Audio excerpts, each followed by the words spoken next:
Chapter 1. On the day I was invited to the centennial celebration, I ran into my first love, Dominic. After delivering a speech as an alumni representative, he suddenly held up a diamond ring in front of everyone. You once said you wanted a wedding ring made from thorny roses. Now it's my turn to propose. Alice, will you marry me? The entire auditorium erupted. Everyone was waiting for me to tearfully nod and accept. After all, I had once chased him with such burning passion that it shocked the whole school. But they'd all forgotten. Back then, my graduation project was accused of plagiarizing Fiona's work. Dominic knew the truth, but still accused me of being the one who copied. At the press conference, he stood there as a brand representative, announcing the end of our collaboration and calling for an industry-wide ban on me. The day I became a public disgrace, I left the city behind. Now that I was back, his friends tried to persuade me. Dominic has been waiting for you all these years. Even after you embarrassed him so badly, you're still the one in his heart. He even barged into the dean's office just to help you get your diploma. Alice, Dominic truly loves you. Stop staring at your phone. Can't you at least give him a response?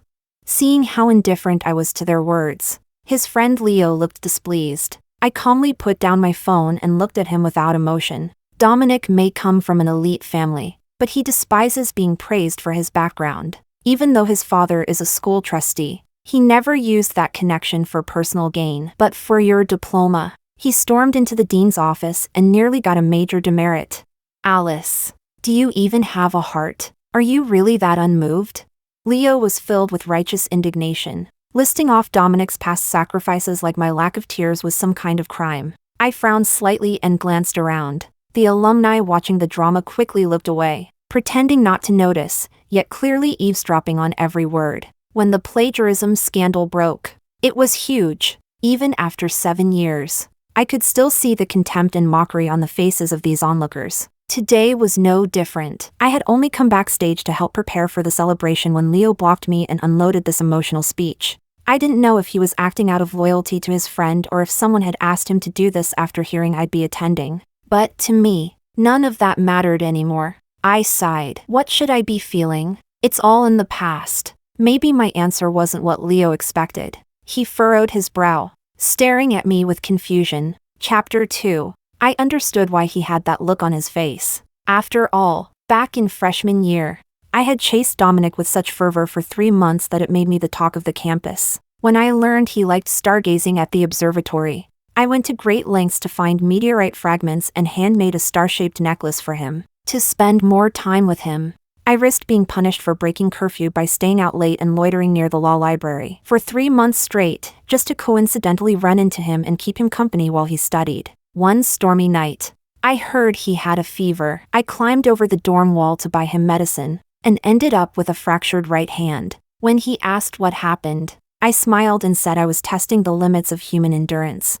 Of course Dominic knew the truth behind the fracture. He just quietly let me lie. It was that same day, when I had the cast on, that he agreed to be my boyfriend. After we got together, he gave me a moon-shaped bracelet in return and said we were written in the stars, so I'd stop showing up under the excuse of just passing by. He quit studying late at night altogether, and to make sure I could still eat my favorite sweet and sour ribs while my hand was injured, the rich young master, who had never set foot in the dining hall, forced himself to stand in the greasy cafeteria line, enduring the smell just for me. All these little things took root in my heart like seeds, eventually growing into a towering tree. I really thought that tree, our love, would blossom and bear fruit. But then came Fiona, and the tree began to wither. At first, Dominic clearly told me that Fiona was just someone his father forced on him, a political engagement. He said I was the only one in his heart. As the only heir to his family, he had the power to reject anything he didn't want. He told me not to worry, and I believed him. That's why I never saw Fiona as a threat. Chapter 3. But later, I started noticing the signs. He'd show up late for our dates, forget our anniversaries. After he began partially managing the company, he and Fiona started appearing together at gala events more and more, not caring how suggestive the media coverage became. When I confronted him, he dialed it back a bit. But then I saw a tabloid photo of him adjusting Fiona's pearl earring backstage at a jewelry expo. On Valentine's Day, he promised to make it up to me, but bailed last minute because of an urgent meeting. I waited at the revolving restaurant until closing, only to see Fiona post a photo in business class. She and Dominic sat side by side, smiling into the camera, as the comments below filled with congratulations. I suddenly lost all courage to even ask why. The next day, Dominic showed up at the design department with my favorite strawberry milkshake. When he saw my swollen eyes, he didn't ask a single question. Instead, he threw the milkshake down in irritation. Alice, how many times do I have to tell you? You're the one I care about. Fiona and I just have professional chemistry. Do you have to keep crying like this? You have no idea how exhausting this version of you is. The tears wouldn't stop. I looked down and asked softly. I never even said why I was crying. So you're admitting you've been too close to Fiona? Dominic froze, frowning at me. You're being completely unreasonable. That day we had a terrible fight. All the people who'd never believed in us jumped at the chance to tear me apart. Gold digger, social climber, manipulative bitch. They threw every awful label at me, like I was worth less than nothing. I didn't reach out to Dominic for a whole week. Eventually, Leo played mediator and tricked us into meeting again. When I saw Dominic, my first instinct was to walk away. But maybe he had already calmed down by then. With a big smile on his face, he stepped in front of me, whether I liked it or not. He pulled me into his arms in front of all his friends. Don't be mad. I know I messed up. I tried to dodge him, but the next moment, he slipped a cool necklace around my neck. A late Valentine's gift. I made it myself. It's a match to the star necklace you gave me. Listening to his gentle voice and seeing the exquisite gift, my heart softened. Once I'd cooled off, I was willing to talk. I pulled up the tabloid photo and Fiona's social media post. You said you two were just work partners. Since when do work partners get physically touchy like that? Dominic hugged me from behind and took my phone. It's a huge misunderstanding. She said her pearl earrings looked uneven and asked me to check them so she wouldn't get embarrassed in front of the press. I didn't even touch her. Baby, you know I'm nearsighted. I just leaned in for a closer look. I was already smiling, but I kept pressing. And what about that social media post? You lied about a meeting and went out to eat with her. Explain that. Dominic turned me around, cupped my face, and kissed me like he was swearing an oath. Baby, I swear on everything, it was the client who rescheduled the meeting. Fiona hadn't eaten all day, said her stomach hurt, and dragged me out to eat with her. I slapped his hand away, but couldn't hold back a laugh. Just as I was about to lecture him, Fiona walked in, eyes red. She walked straight up to me. Leo told me you two fought because of me. I came as soon as I could. Alice, even though Dominic and I are engaged, we're just friends. If it really bothers you,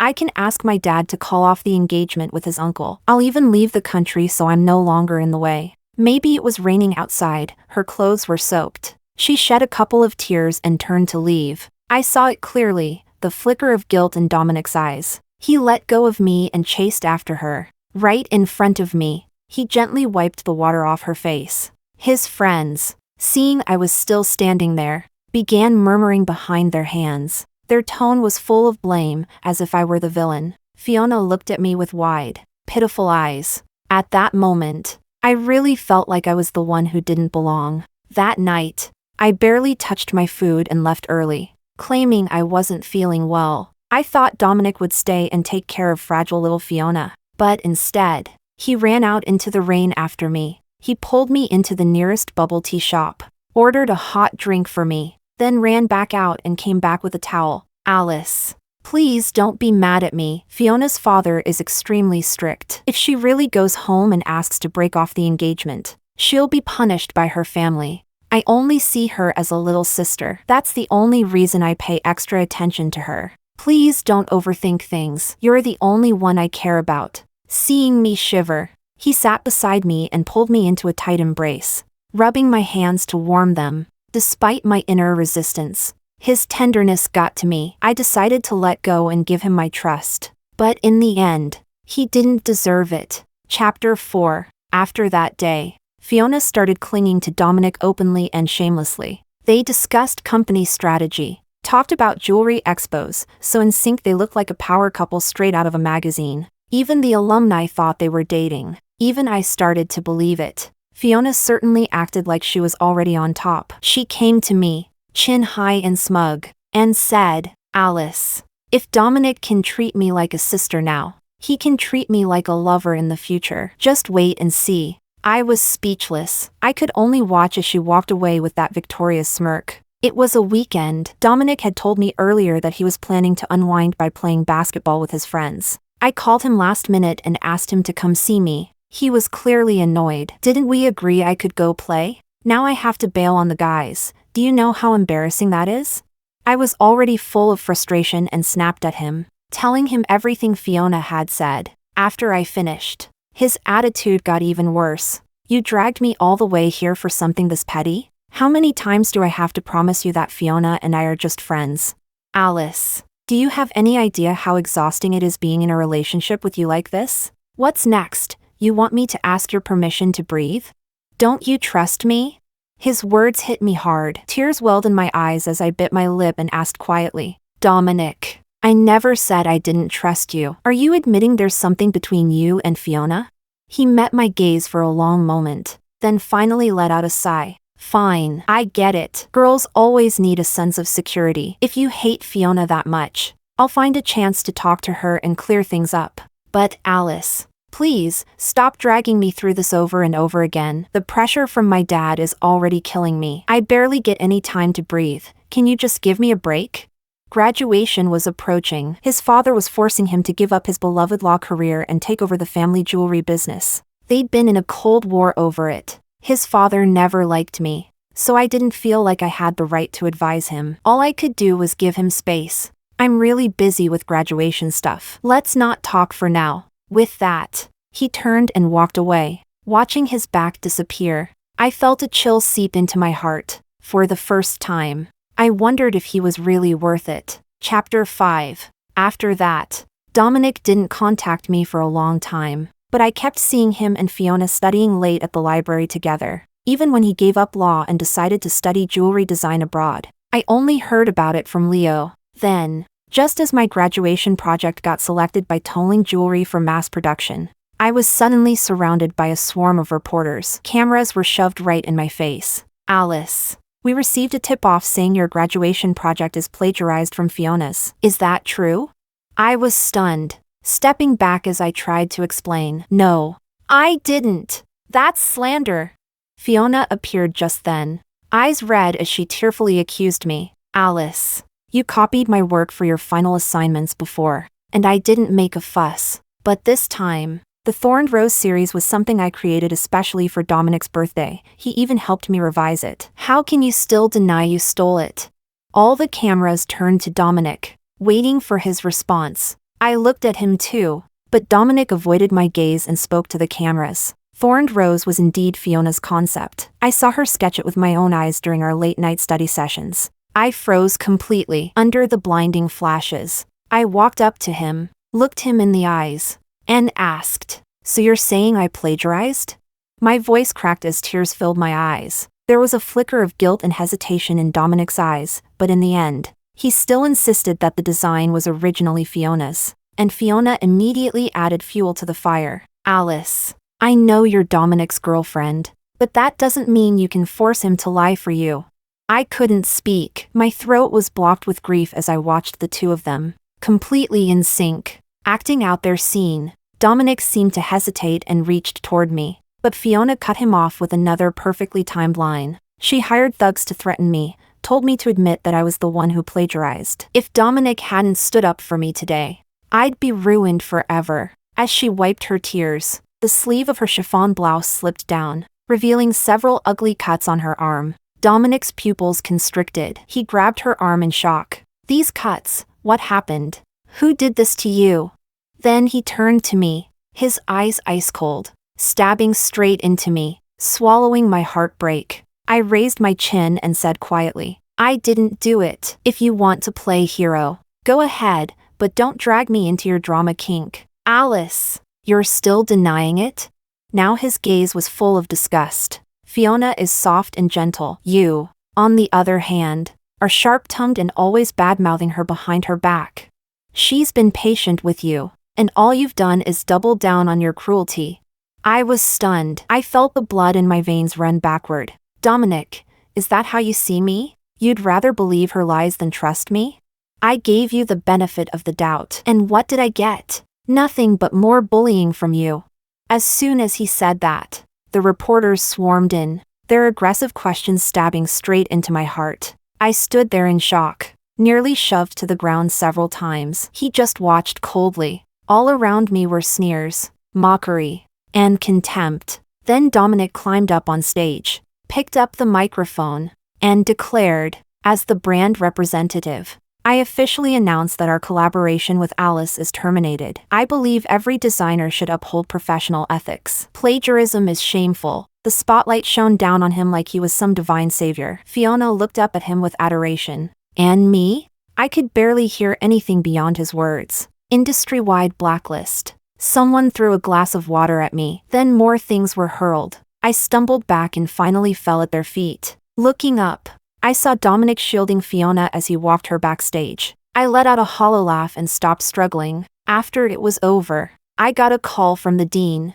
He informed me that my diploma had been revoked. Graduation postponed. That day, branded with infamy, I bought a one-way ticket overseas and disappeared from the world. Chapter 6. I came back to my senses. Leo was staring at me. Alice, what do you say? Why not have a proper talk with Dominic? You two are such a perfect match. It's basically a crime against destiny that you're not together. I chuckled and looked at him. No need. I should get going. Don't. Just wait a bit longer. Dominic's already at the parking lot. He blocked my way, clearly anxious. I was starting to get impatient. There's nothing left for us to talk about. Besides, I'm already married. Married? You've got to be kidding me. Everyone knows you were head over heels for Dominic. You'd die for him. How could you possibly marry someone else? Leo looked shocked for only a moment before quickly regaining his composure. He gave me that classic I know you're lying face. Just as I was about to speak, I heard whispers rising from the alumni around us. You probably don't know, but I was in the same year as Alice. I saw her chasing Dominic like some pathetic simp. The way she threw herself at him back then? Honestly iconic. Even today. Totally. I was in the same class as Dominic. She used to bring him lunchboxes from across campus to the law department every day. He never ate them, not once. And she just kept doing it like it was romantic. She's bragging about being married now? Please. I bet she still hasn't gotten over the whole plagiarism scandal and how Dominic didn't stand up for her. This is just her pretending to have moved on. Dominic's a total catch now. Handsome. Rich. Single. No way she's staying calm seeing him again. Pfft, a girl like her. Always trying to gold dig and level up. Can't land Dominic. So now she's aiming higher? Ethan. Maybe? Speaking of Ethan, I heard something from my cousin's aunt's nephew. Who knows his chauffeur? Apparently, Ethan secretly got married abroad. His wife? Took everything he had to win her over. They had a baby 2 months after the wedding. Now they're the happiest family ever. As I listened, I couldn't help but smile. The perfect man they were all gossiping about? He's my husband, truly. Meeting him was the luckiest thing that ever happened to me. Leo noticed my expression and frowned deeply. Alice, don't tell me you really fell for someone else? I laughed. Why not? Doesn't it look like I did?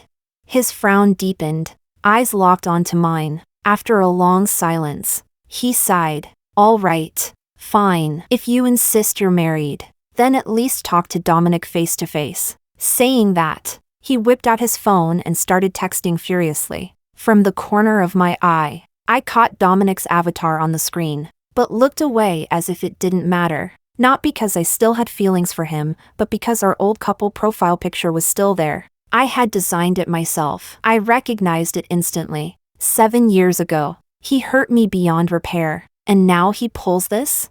What a joke. Chapter 7. My phone vibrated. I unlocked it to see a selfie from my daughter. She'd gone to the amusement park today with Ethan. Her face was painted like a peacock princess. Her hair tied into 2 playful pigtails, absolutely adorable. Mommy, Olivia ate a big red apple today. Was Olivia a good girl? I couldn't help but smile. My heart melting instantly. Olivia is the best little girl kisses. Lost in our sweet conversation, I didn't notice the sudden commotion around me. When I finally looked up, Dominic was already standing in front of me. Alice, long time no see. His eyes were full of that familiar longing. I frowned, clearly unamused. Long time no see. He immediately looked hurt as he stepped closer. Alice, it's been 7 years. Are you still mad at me?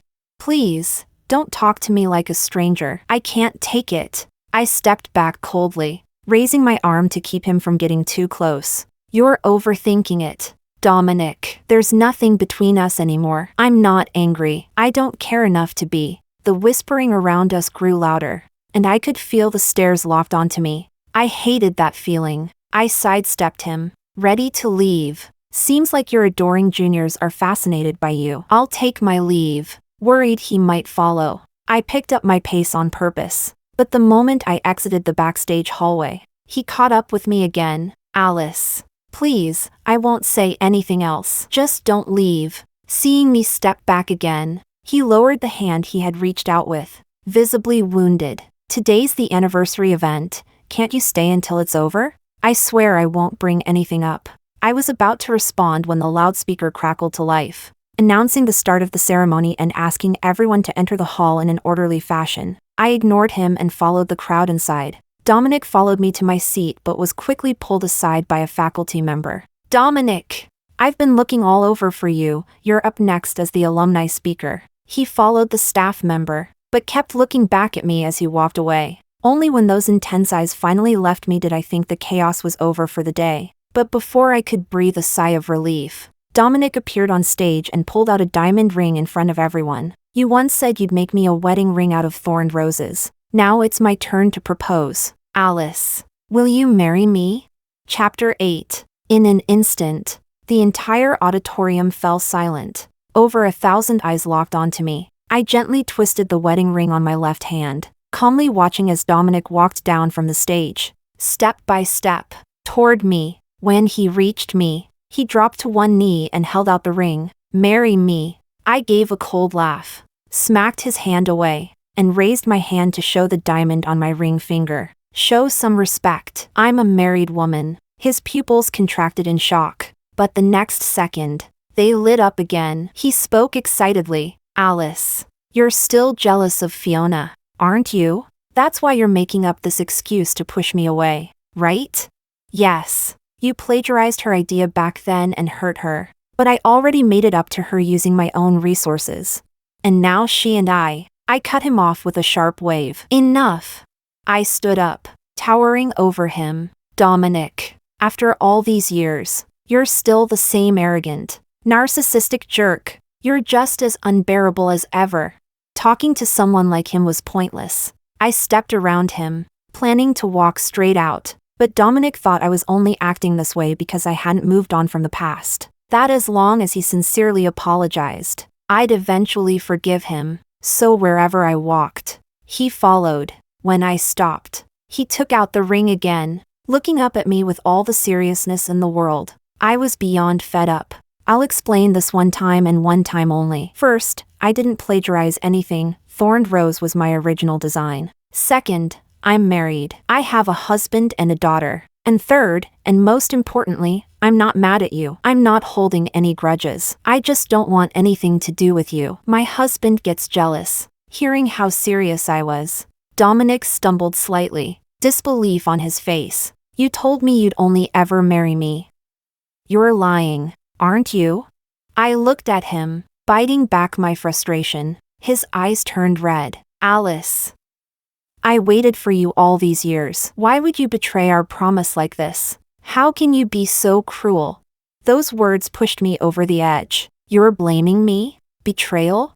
Then tell me, swear on your name and everything you have, that you never had any feelings for Fiona back then. Dominic's eyes flickered. He couldn't look me in the eye anymore. Chapter 9. I let out a cold laugh and turned to leave. Dominic stood there, frozen in thought. When he saw me walking away, he panicked and rushed after me. Alice, there's really nothing going on between me and Fiona. Please, you have to believe me. He kept clinging to me, refusing to let me go. By now, many people from the anniversary event had come out to watch the scene unfold. Maybe Dominic felt humiliated because all of a sudden, he pulled me into his arms. Alice, Can we stop fighting, please? I recoiled instantly, my whole body covered in goosebumps. Out of sheer panic and resistance, I raised my hand and slapped him across the face. Dominic, this is sexual harassment. I don't care whether you and Fiona have something going on or not, but if you dare lay a hand on me again, I will sue you. Dominic held his cheek, staring at me, hurt and conflicted. The spectators around us gasped in shock. Wasn't Alice supposed to be a simp for him? This doesn't match the rumors at all. Exactly. Looks more like Dominic's the one who can't take no for an answer. I looked at him coldly. Did you hear that? The public sees right through you. You're just another scumbag, so stop bothering me.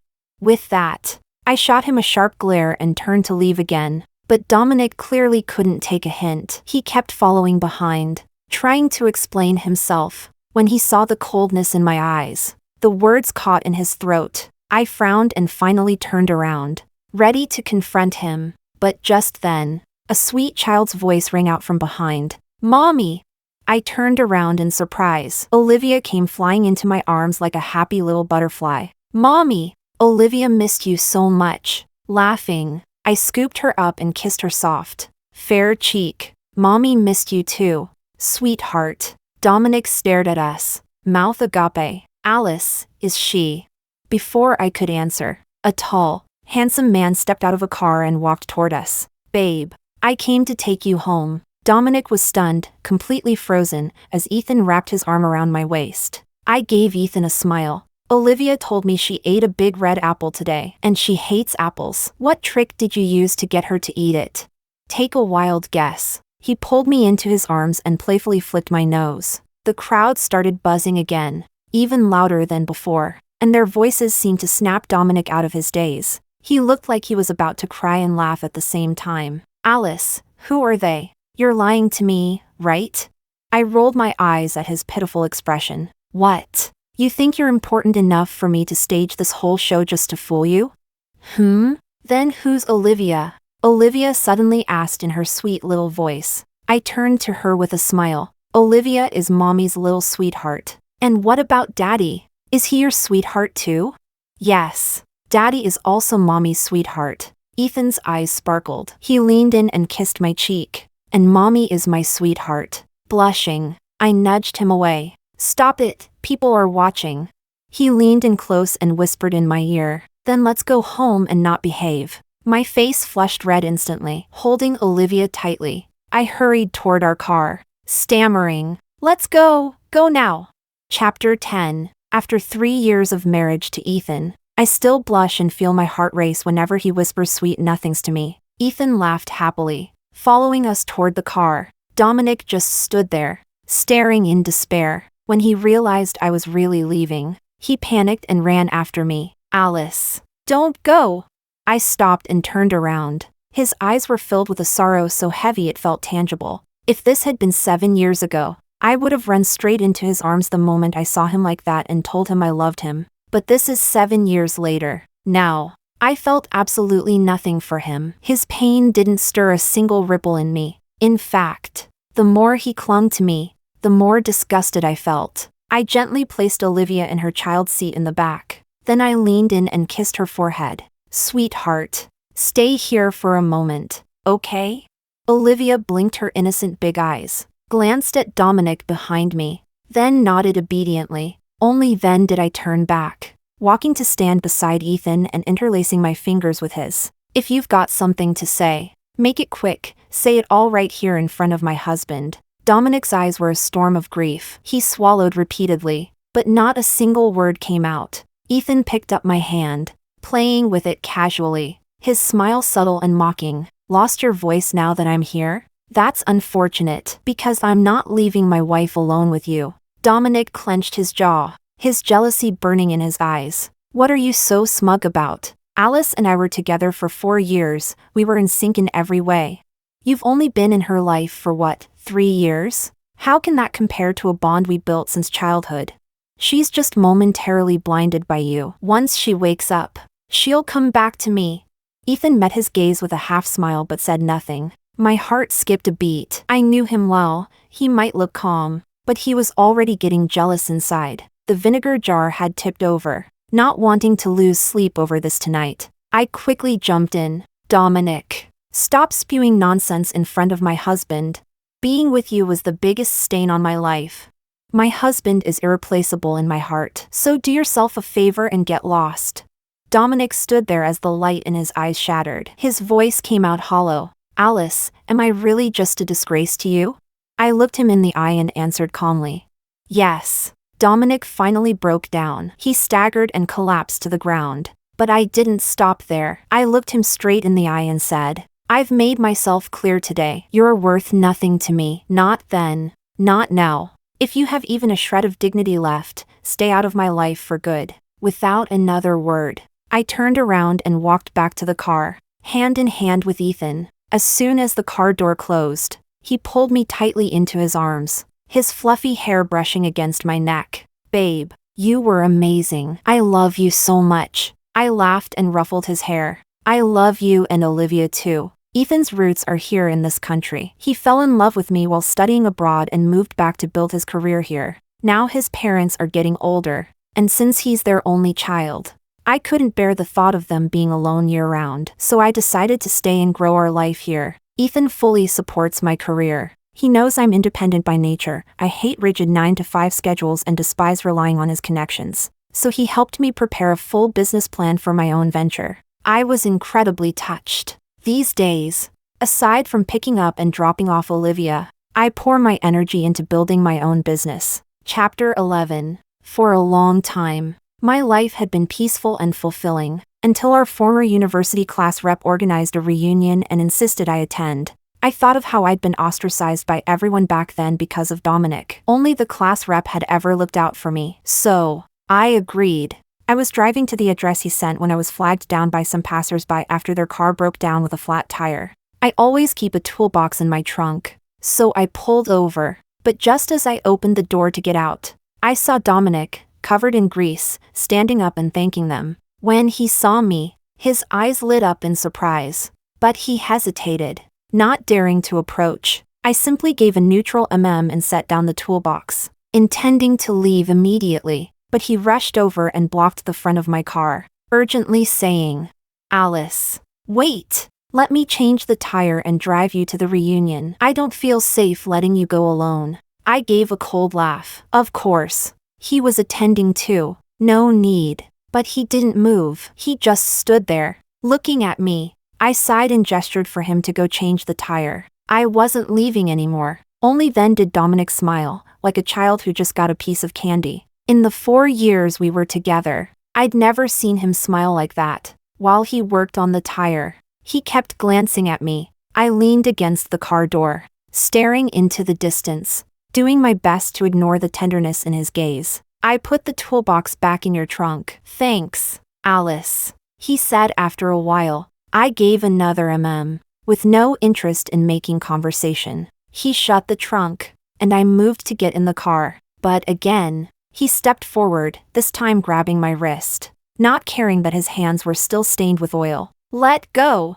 I yanked, but he wouldn't release me. Dominic looked straight at me, his voice low and intense. Alice, I need to talk to you. Please, just give me a little time. I knew he wouldn't let me go unless I agreed. Then let go first. His hand trembled slightly, but eventually he let go.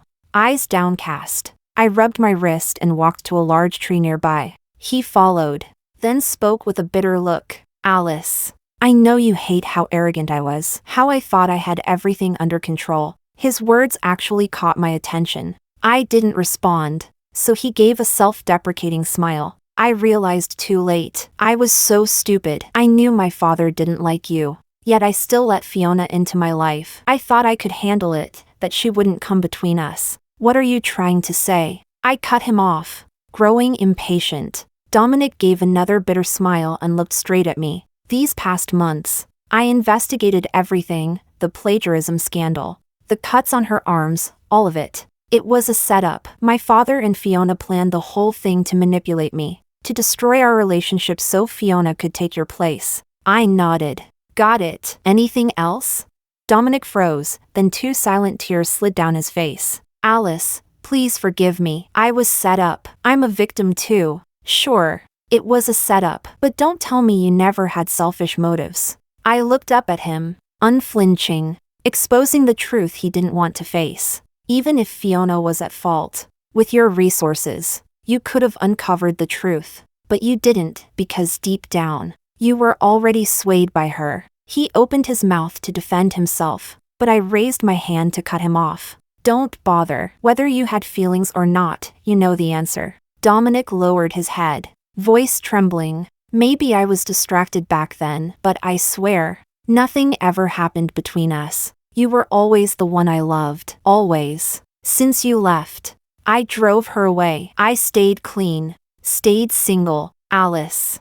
I love you. I love you so much. Please, just one more chance. Let me come back to you. I shook my head. It's too late. We were together for 4 years. You should know who I am. I don't tolerate emotional betrayal. I believe in absolute loyalty, body and soul. Ethan gives me that. You never will. You've lost your chance. Dominic, stop chasing me. You're only making yourself pathetic. Chapter 12. I got in the car and drove off. Dominic followed for a few steps, then collapsed to the ground. He let out a pained howl in the direction I had gone. I didn't go to the reunion that day. I just called the class rep to apologize and drove straight home. That night, I told Ethan about running into Dominic again. As soon as he heard it, his jealousy hit the ceiling. No matter how much I sweet-talked or coaxed him, he refused to smile. Instead, he tormented me the whole night. I didn't even manage to get out of bed until well past noon the next day. When I got up, I found Ethan still at home. He greeted me with a grin and asked me to join him for lunch. Internally, I was screaming. Jealous men are terrifying. Life returned to normal again, and Dominic never came back to bother me. Less than 2 months later, a friend forwarded me the news that Dominic's company had gone bankrupt. That's when I found out they'd been involved in money laundering. Everyone in the company was arrested. Half a year later, I found out I was pregnant. Ethan was so happy he cried on the spot, then started treating me like royalty. Watching him rush around the house while our sweet little Olivia played quietly nearby, I couldn't help but smile. Being loved like this is truly a wonderful life.